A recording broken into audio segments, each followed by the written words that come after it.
Welcome to the Disability and Philanthropy Forum's 2022 webinar series. My name is Emily Harris, and I'm Executive Director of the Disability and Philanthropy Forum. I use she, her pronouns, and I'm proud to be part of the disability community. I come to you from the land of the Council of Three Fires, the Ottawa, Ojibwe, and Potawatomi nations, now known as the City of Chicago. As part of our commitment to accessibility, our panelists and I will each provide an audio description of ourselves. I'm a white woman with dark curly hair, wearing rectangular glasses and a purple and blue patterned shawl over a black sweater. Behind me is a white and tan screen. My access needs are met today because we have CART captioning. A few housekeeping items for today's webinar. We have live captioning today. There are two ways to access these captions. Use the CC button at the bottom of your screen and choose subtitles or full transcript, which will pop up as a box on your screen within Zoom. Or to access the captions in a separate window, see the link to the external caption viewer in the chat. Today, only our moderators and panelists will be on camera. You will be muted throughout the event. This webinar is being recorded, and you will receive a link to the recording in the next few weeks. Although we will be using the chat to share links with you, it will not be available for you to communicate out. Instead, please use the Q&A button at the bottom of your screen to share your questions anytime during the session, and we will have some time to share them with the panelists at the end. If the Q&A is not accessible to you, feel free to send your questions to communications@disabilityphilanthropy.org. And please note that even if we run out of time to answer your questions, they will inform the resources we create on disabilityphilanthropy.org. Check back early and often. We will be live tweeting today and hope that you will join us on social media using the hashtag disabilityphilanthropy. You can also follow along by connecting with us on Twitter @disphilanthropy. We're delighted today to continue our conversations about how disability connects with all dimensions of social justice. Disability is a natural part of the human experience. According to the CDC, 1 in 4 adults, 61 million people, have a disability that impacts major life activities. Disabilities can be apparent, such as a mobility disability, but many disabilities are non-apparent, including chronic illness and mental health disabilities. Disabilities can also be lifelong or acquired, and we often say we are the only minority group that anyone can join at any time. The COVID-19 pandemic has laid bare the systemic oppression of people with disabilities and is increasing the size of the disability community. Our conversation today could not be more timely. To moderate our panel, I'm delighted to introduce Dr. Robert Ross, President and CEO of the California Endowment, a foundation focused on health equity in California.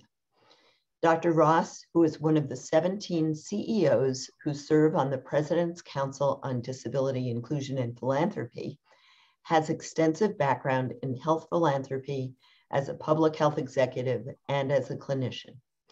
He is joined by 3 outstanding mental health and disability activists, all of whom have lived experience.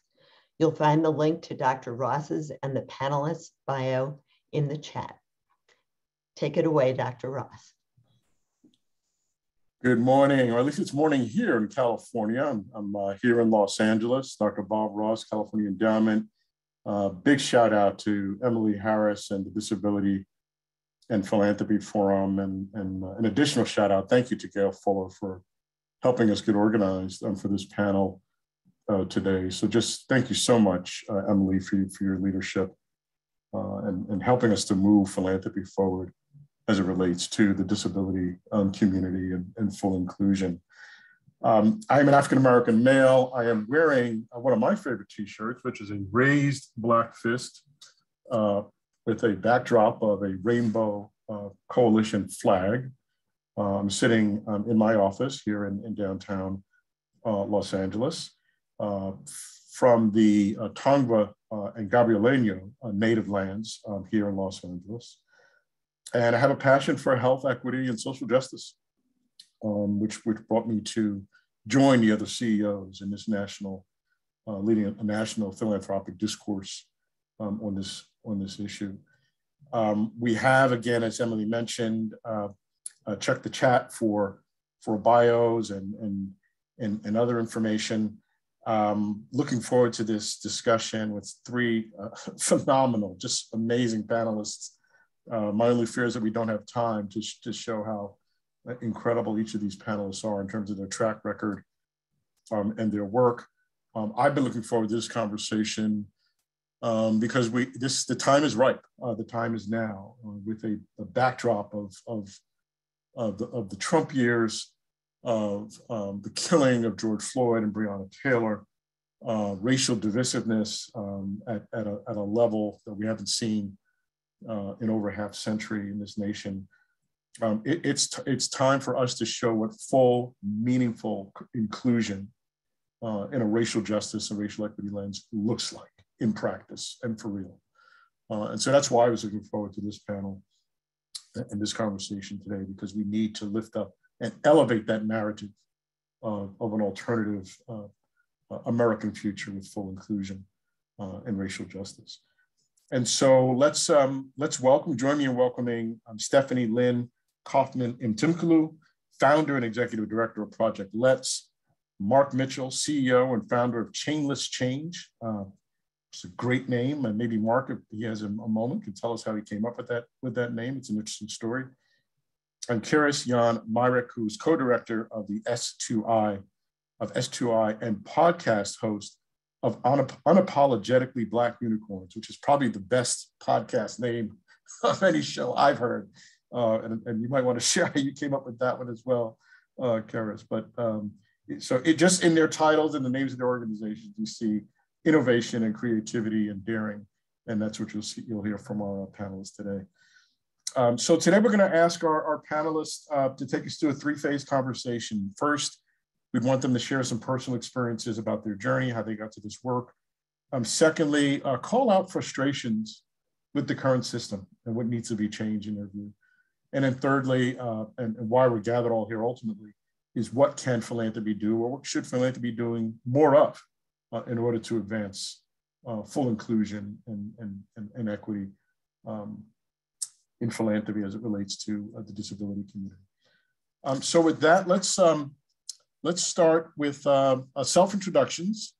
Can we go to Stephanie first?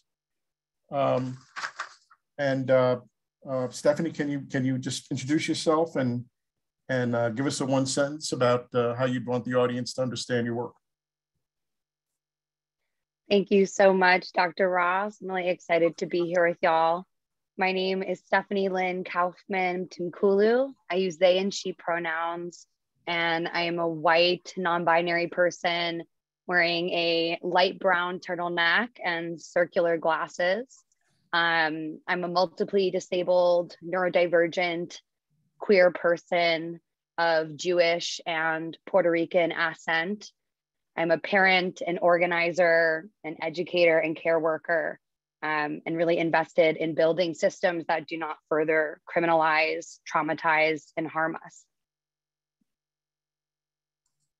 Thank you, Stephanie. Karis? Hi, thank you, Dr. Ross, and thank you for inviting me to speak with everybody today. So I'm Karis Jan Myrick, and I use she, they pronouns. I am located in Los Angeles. Well, I'm not located right now in Los Angeles, but generally I'm located in Los Angeles, land of the Tongva and Chumash people. And I give back to my people on Muskogee, a member of the Muskogee Nation, by continuing to donate to several Native causes. So I have black hair that is also gray and a gray undercut. I'm wearing a blue shirt that has a graphic writing that says disability across the front. Disability is not a bad word. my accessibility needs have been met today. And so, my background is just a white blurred background. I am a person who was given a diagnosis of what people call a serious mental illness, and I prefer to think of myself as somebody living with a mental health condition, and also the intergenerational racial trauma.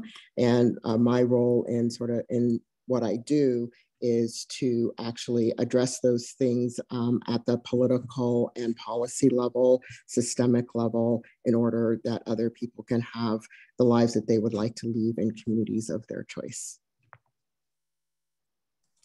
Thank you, Karis. And Mark?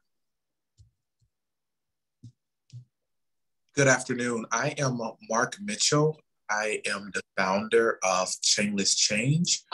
We are a South Florida-based recovery community organization that centers those who are impacted by the criminal legal system, especially those with histories of physical health, mental health, substance use, and experiences with trauma. I am a Black male. I have dreads that are in a ponytail. I'm wearing glasses. I also have on a burgundy shirt that says Chainless Change.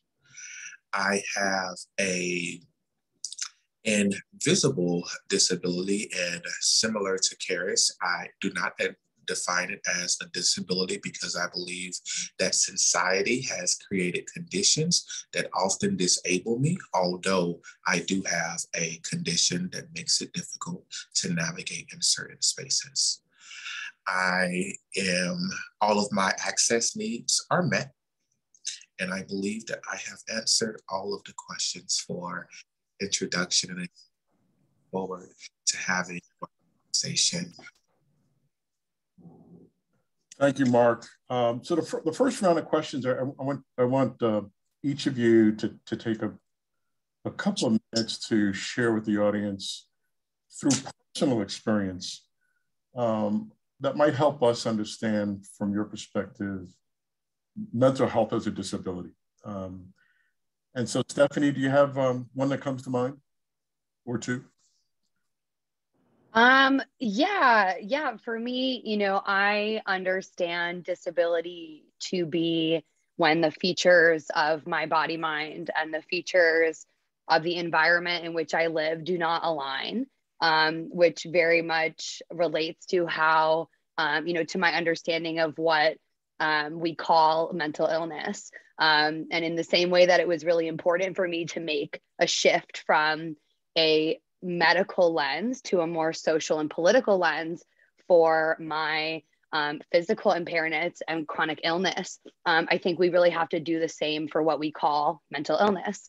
And, for me, I'm someone who lives in a very complex body mind. And for the majority of my life, I didn't know what was what.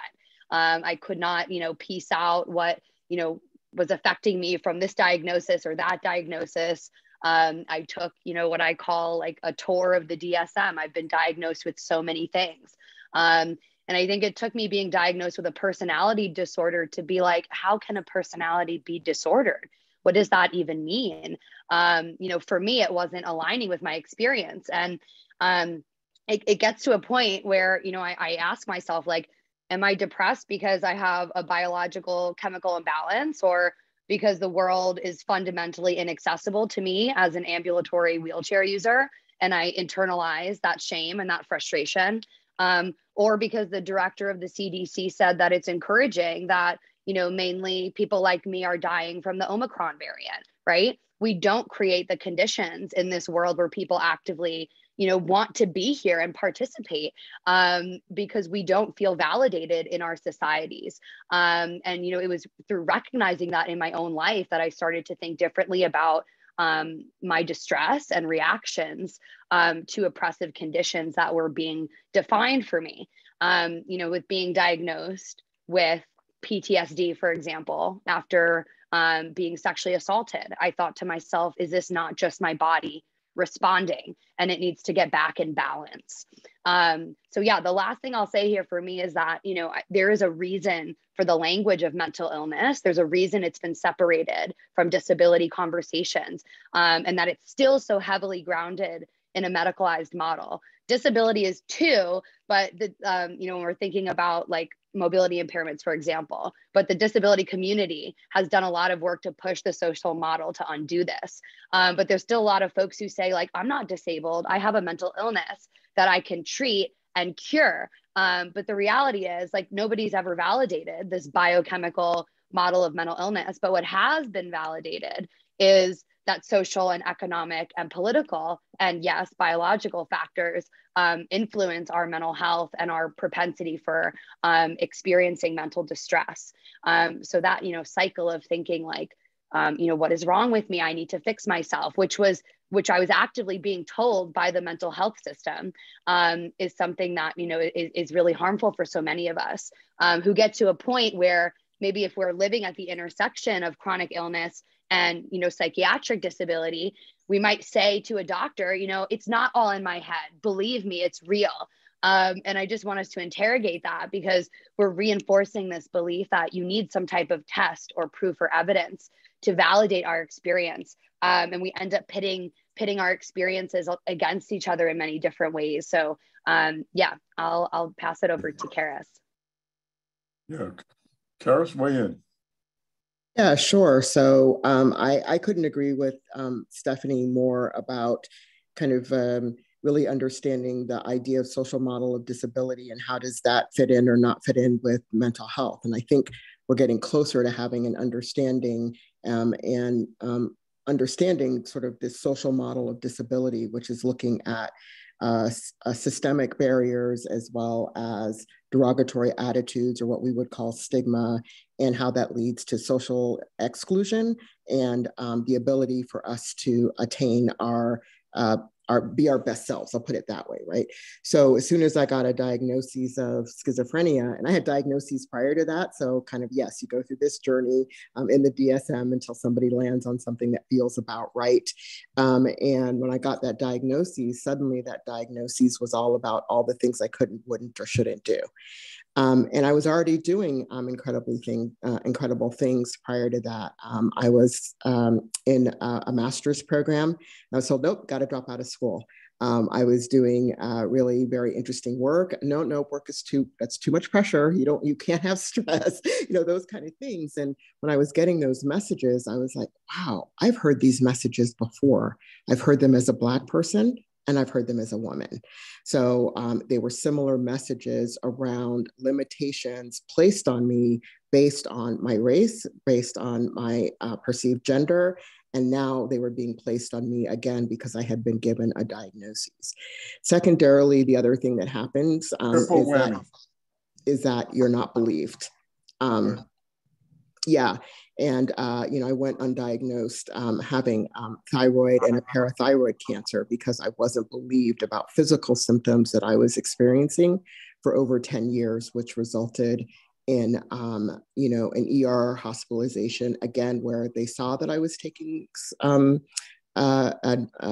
psychiatric medication. And when they saw the medication I was taking, they didn't believe anything about what I was telling them that I was experiencing.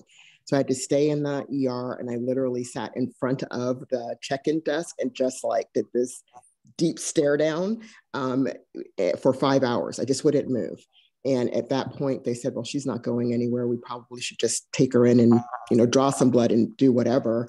And when they drew my blood, they realized that all of my systems were shutting down. And that's when they started to check my neck and area and realize something bad was going on. So I think if I had to think about what are some things people should understand about a person with a mental health condition, is there a person with a mental health condition? They're not their mental health condition. Thank you, Karis. Mark, William, brother. You all raised very interesting points, and so I'll be brief. I am someone who grew up with lots of these, and I grew up in systems, lots of systems, child welfare system, juvenile system, justice systems, and eventually funneled into the criminal legal system. And throughout those different spaces that I found myself, I often found that I attached myself to the titles and identities that had been curated for me by these systems. And so that's why it's, again, important for me to not to just overstate that I identify as someone who's, has a condition operating in these spaces that are, that have created these oppressive conditions that often disable me.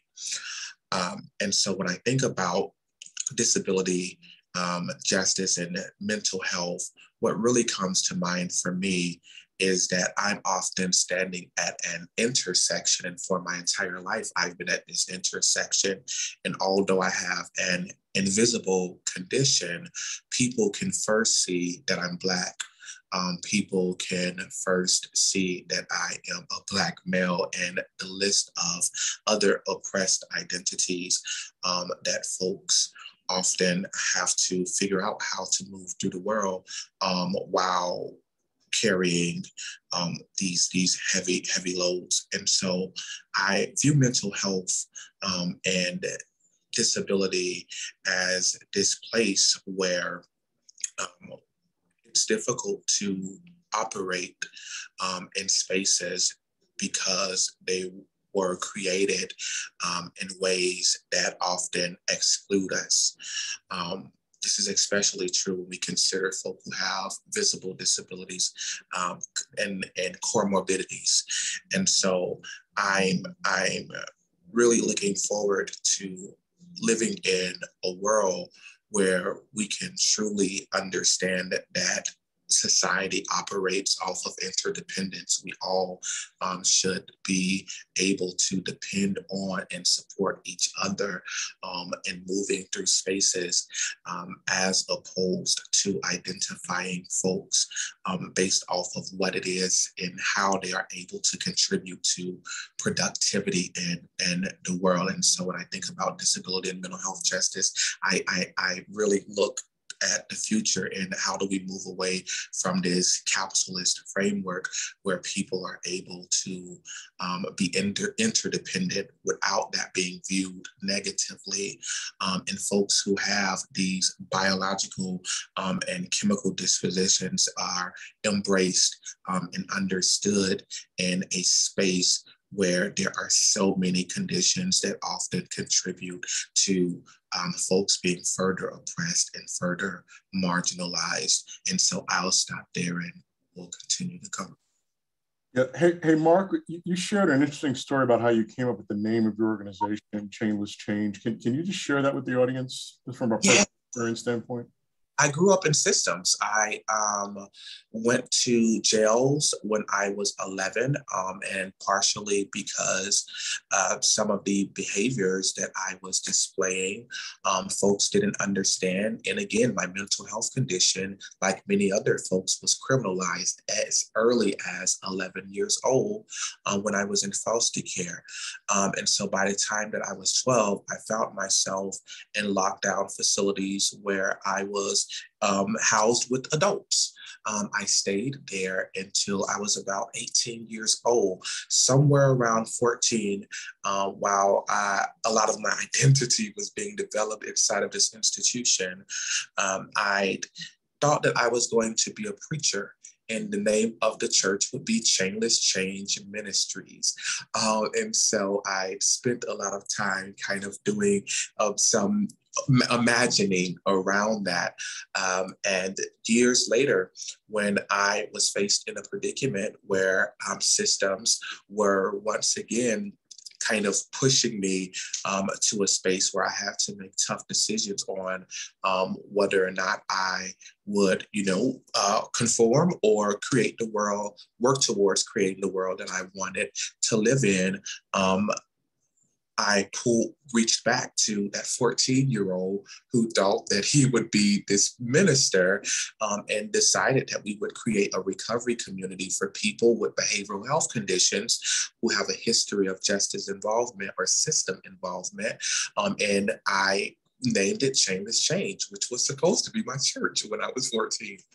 So that's where it's a church by another name, Mark. It's a church by another name. It's still ministry, right?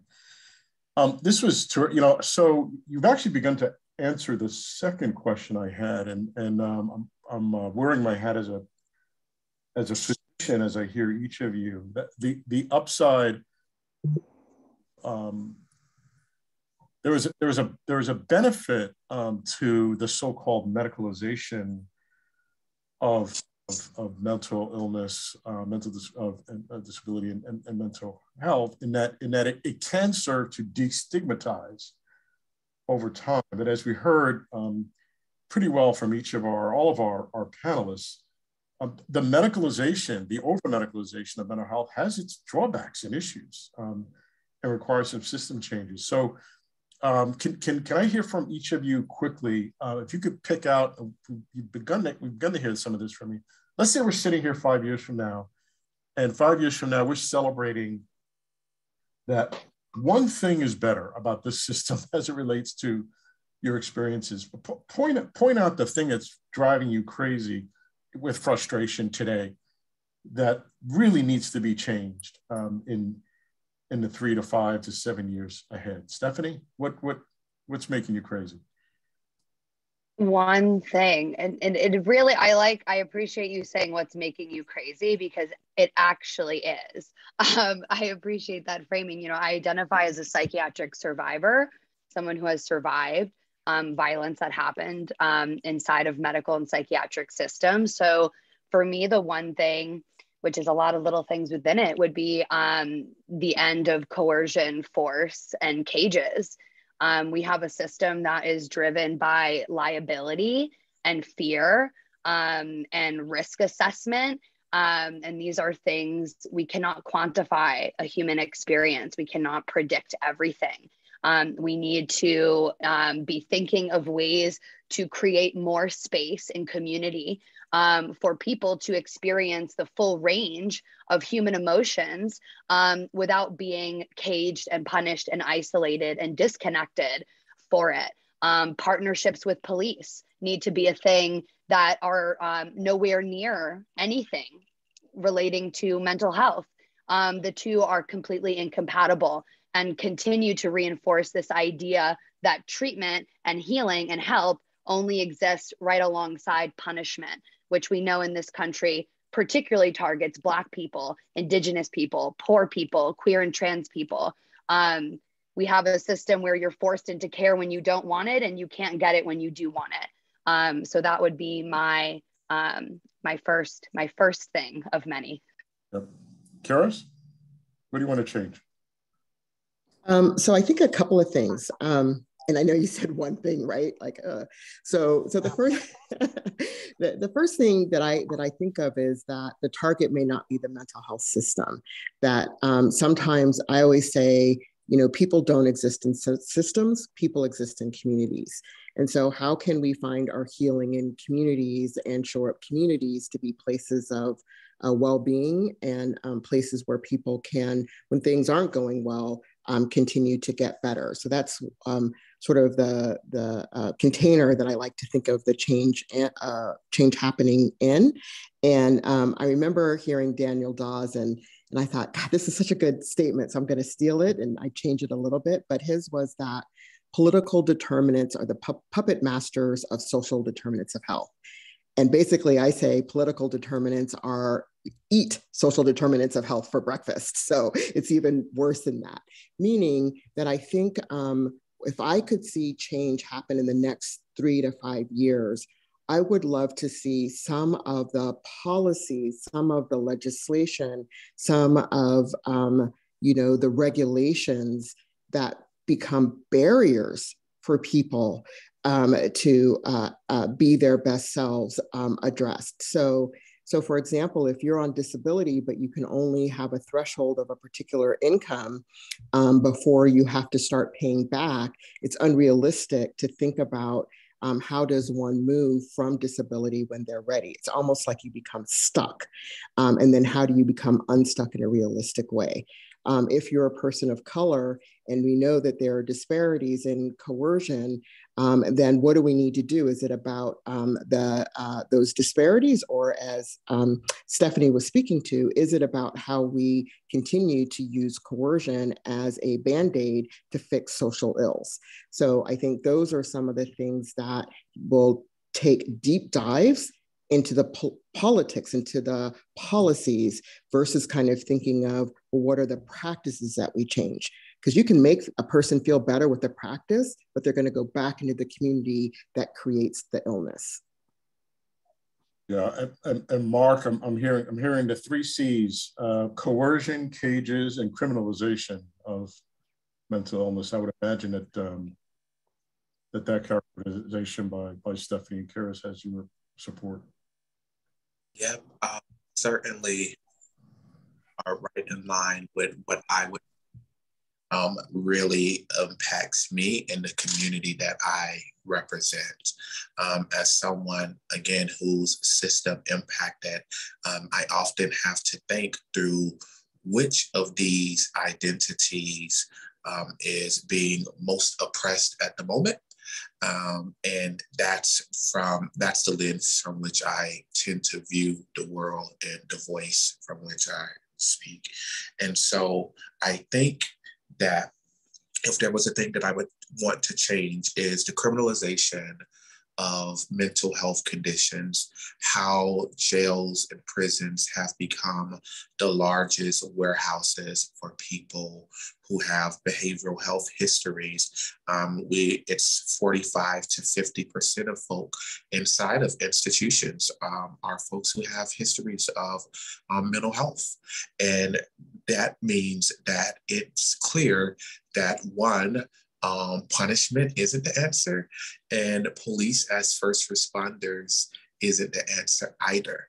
And so my greatest concern is figuring out, how do we now divest the scope of power, authority, and resources that has been invested in law enforcement and redirect that to communities so that they can build the capacity to support one another, to work together towards healing, and create plans and services and systems that will actually be specific to that community and respond to their needs. And so divesting in law enforcement, reinvesting in community is what I would want to work towards. Beautiful. And you can hear from all 3 of our, across the themes we've heard from all 3 of our panel.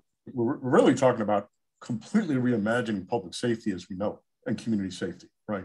It's an entirely different paradigm than what this nation has been accustomed to. So let's shift now, and just to let our audience know, we will leave time for questions. But in the final, more structured part of the panel, what can, should, must philanthropy be doing? And you can pick perhaps a philanthropic investment that you've seen that you're inspired by, that more needs to be done, or just let us know in philanthropy what we need to wake up and smell the coffee about in terms of what we need to be doing. Stephanie? Yeah, thank you for this question. You know, I think there's a couple of pieces I'll pick on. You know, I think on one level, I would call for a redirection of funds from who we consider to be the experts to those who are the real experts, those who have who are directly impacted by these experiences. It is very difficult to get funding, you know, unless you are, you know, have something that's very, very structured, or unless you have something that you have proof of it working, which doesn't make much sense to me, because We need money to experiment. If we knew what worked, we would not be dealing with these problems. So when you have these lengthy applications for funding that require all this proof and evidence, you're going to continue reinvesting money and resources into dominant oppressive narratives. And one example of that, is what happened with, is what is happening or has happened historically with an organization like Autism Speaks.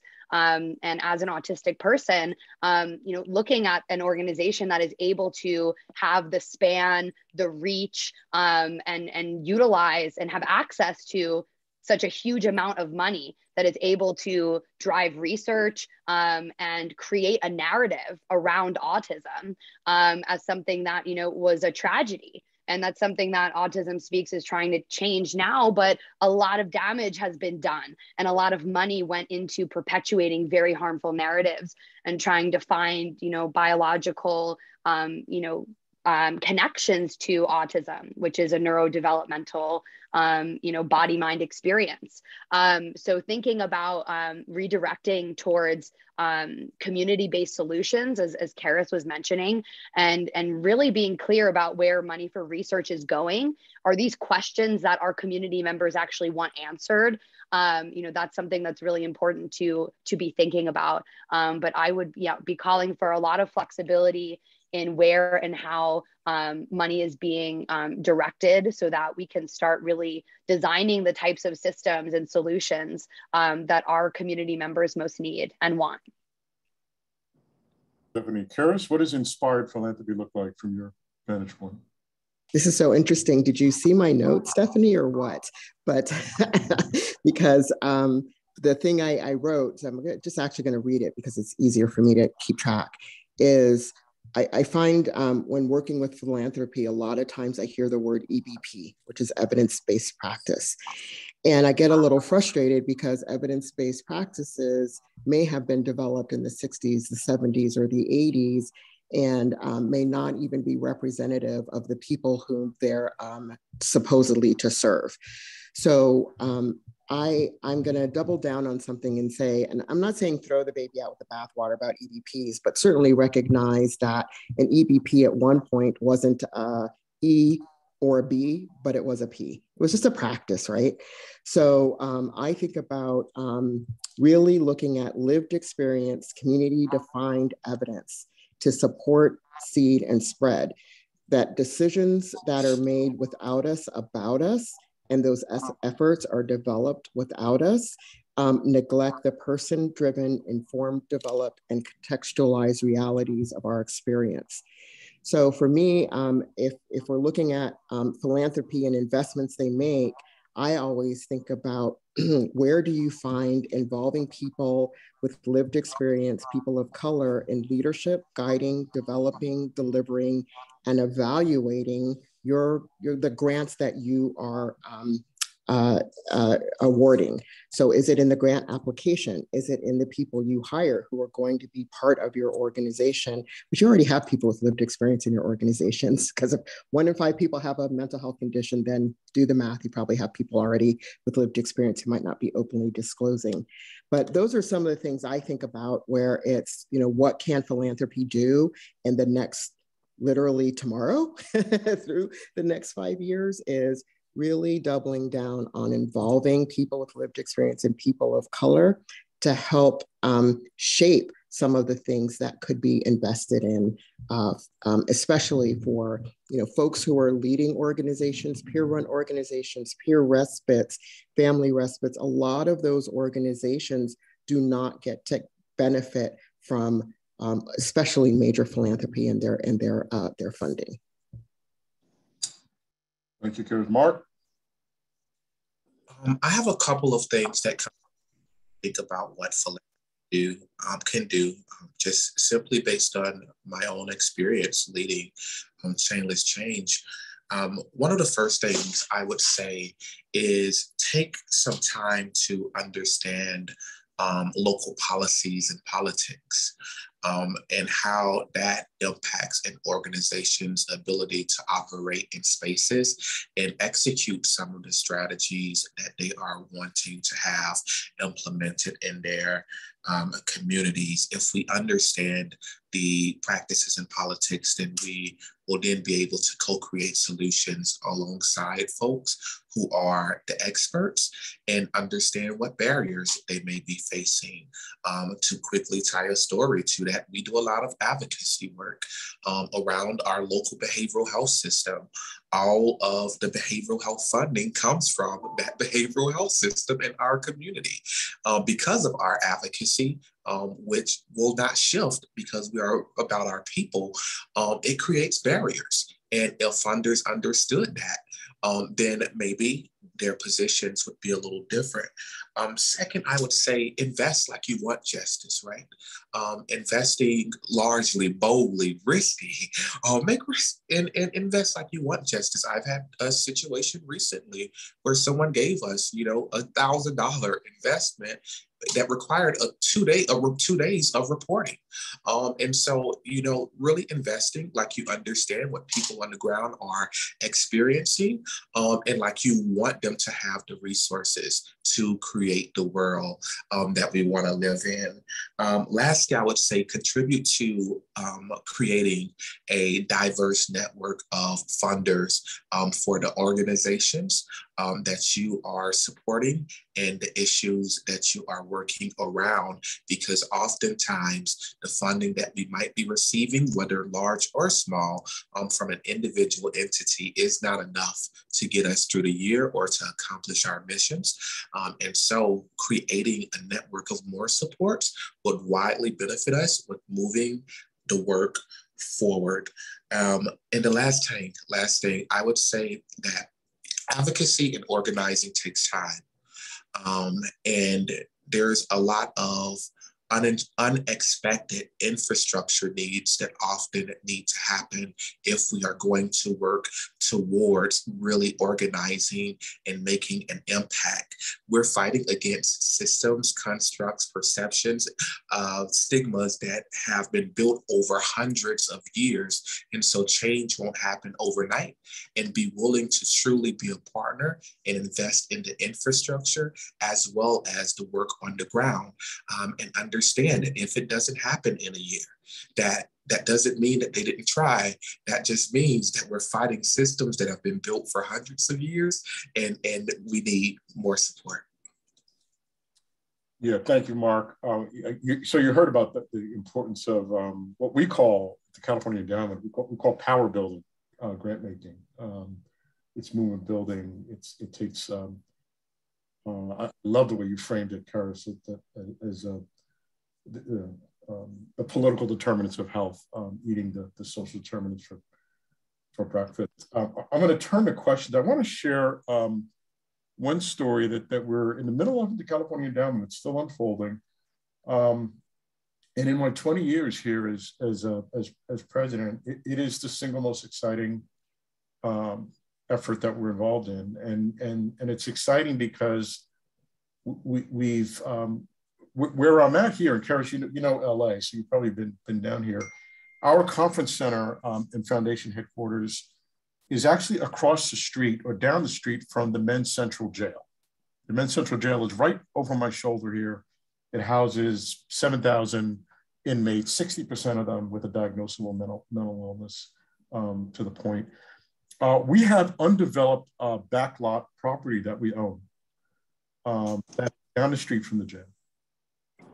And I was inspired by a commission that I chaired called Alternatives to Incarceration here in Los Angeles for the LA County Board of Supervisors. And it was populated, the commission was populated with impacted persons. At least half the group were impacted persons, impacted by mental illness, impacted by substance abuse, impacted by incarceration.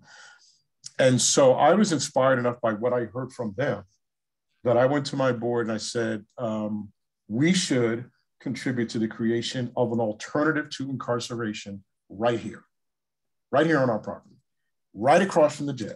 Okay. And we are about to bring a proposal to our board of directors next week informed by impacted persons. They came up with the design, not us, not my staff, not some high price consultant. And they've asked for a center that has a combination of housing, service supports, and healing spaces for the community. Healing spaces for the community built into the grid. So we're going to donate that property to some community-based organization or entity that can deliver on developing those services. And it's a project that I am really inspired about because the architects of what we are about to invest in came from impacted persons themselves. That's what has me inspired about it. I'm sure we haven't done this perfectly, but happy to report back, Emily, on how that project unfolds. And it's either going to be successful or I'm going to be fired, one or the other.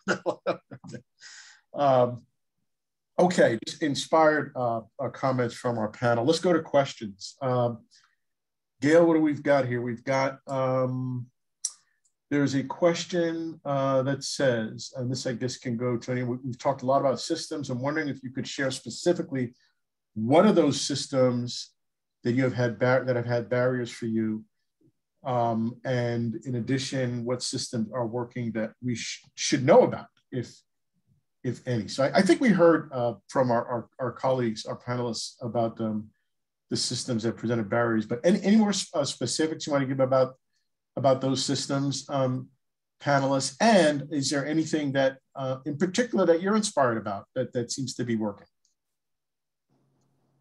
Stephanie? Yeah, I think, there's a lot of levels to this, as Karis was talking about.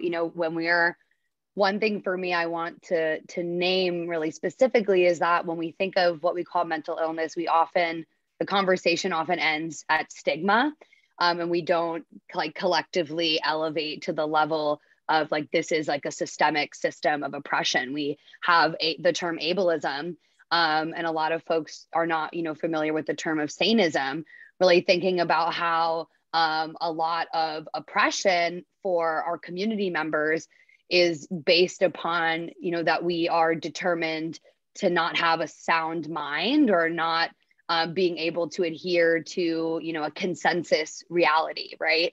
But when we look at our diagnostic processes, right? How we came up with the DSM, where all of our, or the, as Karis was saying, the gold standard therapeutic practices, the ones that get uplifted and upheld. These are white-centered practices that came from white people, that came from Eurocentric and anti-Black understandings of what a good mind is, and giving certain people the power to define, collectively, what our reality is and what that looks like. And we tend to make no other space for making sense of those experiences. So I think that, one thing to really look at is immersing ourselves in other understandings of distress, and recognizing that, we are a body mind, and there are spiritual aspects to that, emotional aspects to that. And most Indigenous cultures and community and approaches to healing consider that, and consider that trauma and that whole body experience.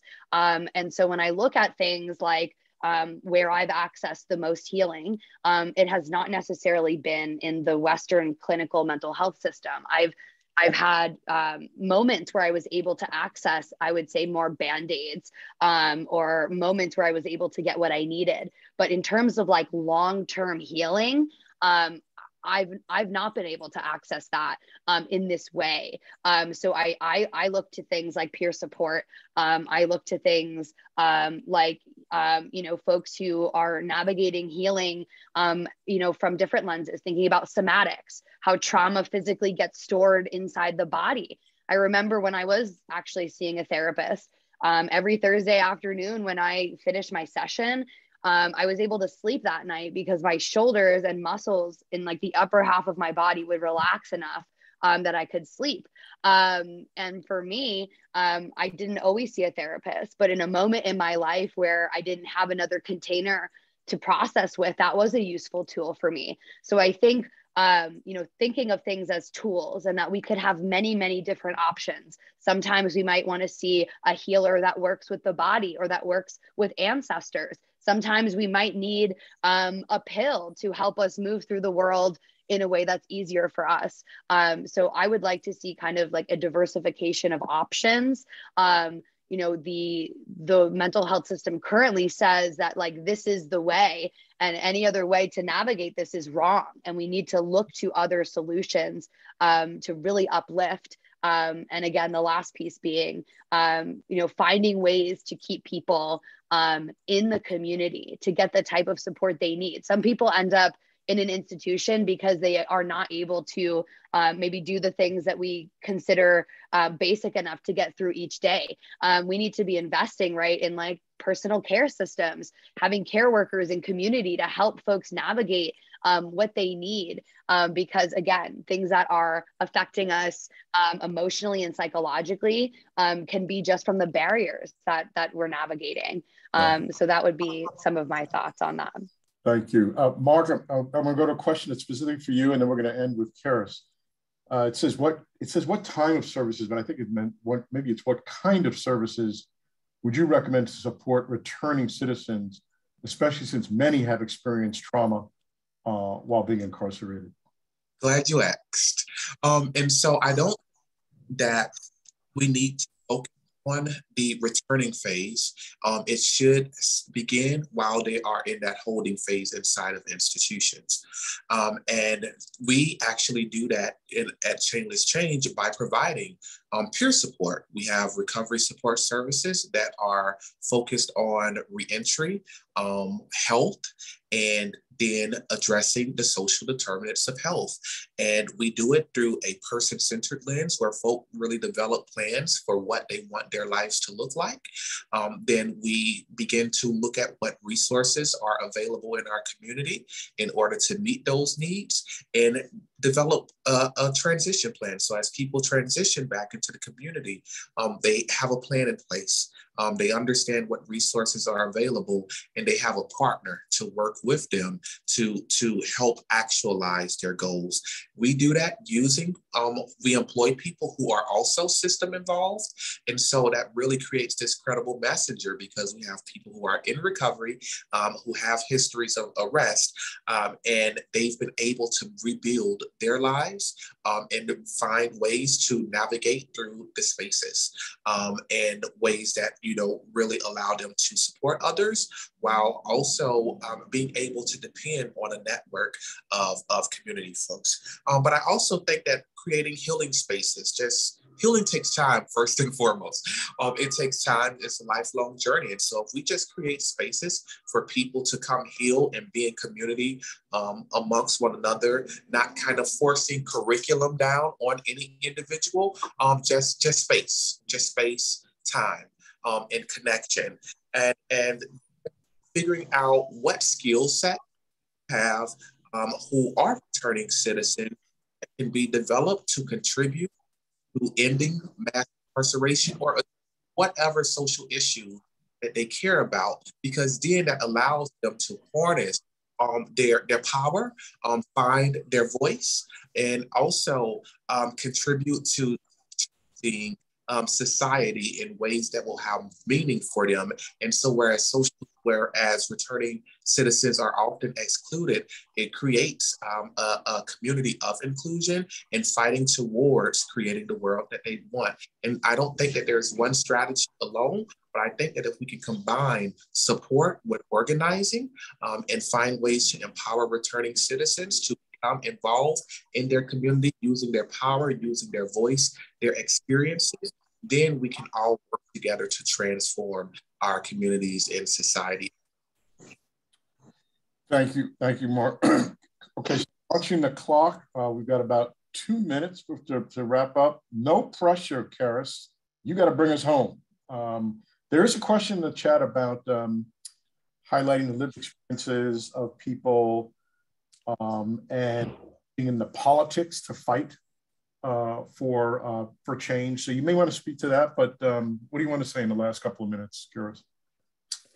So I don't know if I actually heard the last question. Can you say it again? I'm sorry, I don't think I heard it.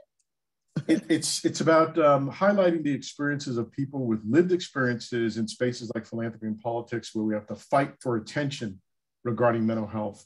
And I guess the role of advocates in proposing solutions that are alternatives to coercion and criminalization. Oh, I see. Thank you. So, you know, I really think that there is a large consumer survivor ex-patient movement that a lot of times people don't even know exists. We know it exists.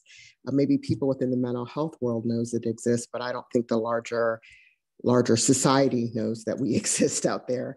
And these are things that we're really talking about. So I think a couple of things, you know, if there's something that I want to sort of bring home about all of this is that, you know, mental health is a disability rights and human rights and social justice issue for all of us, right? As I said, if 1 in 5 people are affected, that's like, you know, people. You don't know people, but you know people because they haven't told you. So that anything that we're actually touching, because it affects where we live, work, and play. It's not something that just happens kind of in community mental health or in psych hospital. And that, in fact, if we really are able to think of things that can, again, be led by the people who have these experiences. Why do we not access treatment? It's not because we don't have the knowledge that we need to. And sometimes, yes, it may be about insurance, or sometimes it may be about other things. But many times, and we keep getting this data, it's we don't like what we're accessing. So if we don't like what we're accessing, we need to change that, right? Not change us, maybe change some of those things that we don't like, and be very, very creative about how to help people be their full selves. You know, you know, there was a boarding care with all the people in the boarding care, people with lived experience, and they were struggling with food insecurity. And so, yes, you're going to deal with the systemic issue of why is the boarding care not reimbursed enough to get good food for the people that live there? The second piece is, who do you partner with to help you come up with like an urban garden? And that's what happened is we partnered with Huntington Library and Gardens, we did an urban garden, and suddenly the people who were known as the people with a mental illness living in the boarding care became valued members of the community. They became known as gardeners. They were able to sell the leftover fruits and vegetables to the farmers market. So they became vendors. They started to have income. So they started to have meaning and purpose in their lives and in their community. And all of that was done with these various collaborations and creativity about how we support people, not because we see them as the person with the mental illness, but we're trying to increase wealth, and we're trying to increase health, and we're trying to increase meaning and purpose and connection. So that's my last bit, I think. Beautifully stated. You just dunked it. You just dunked the ball at the buzzer, Karis. Put a basketball metaphor. Yeah, I'm gonna hand this over to Emily. Two things I want to say here. One is, again, with my foundation hat on, we are witnessing a change in philanthropy that I think is a very healthy one, which at its earlier roots was about a charitable act for an unfortunate person to a new model. And that is those that have been most impacted as architects for a new future. And I think you've heard about what that could look like in this space of disability and mental health and injustice.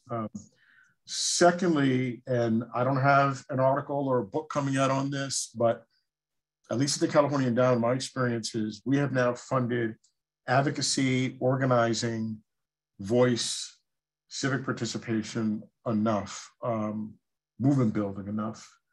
I am thoroughly and completely convinced, and I think our three panelists today embody that advocacy, voice, organizing, getting political, to quote Karis, has a mental wellness benefit. We've just seen it. It's not a pill. You won't find it in a DSM manual, but I am positive that advocacy and organizing and voice has a mental wellness benefit to those that have been most impacted. And then lastly, to our panelists, you all are phenomenal. amazing. Thank you for educating me and all of us. Keep up this work. We are just really, really thrilled and pleased to have you share your experiences with us. And let me turn this over to Emily. Emily, I'm sure you agree, just a magnificent and marvelous panel. You're muted, Emily.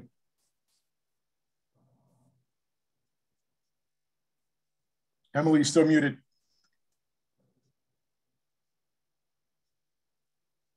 Thank you. This shared screen was keeping me muted. Please know that you will be receiving a survey as you leave this wonderful, wonderful webinar. Thank you so much, Bob, Karis, Stephanie, and Mark, for the food for thought and for challenging us to listen to and engage people with lived experience as we come up with strategies and solutions. Join us for our next fascinating conversations in April, June, and September. You can register at the Disability and Philanthropy Forum. And we thank you so much for taking the time to be with us today.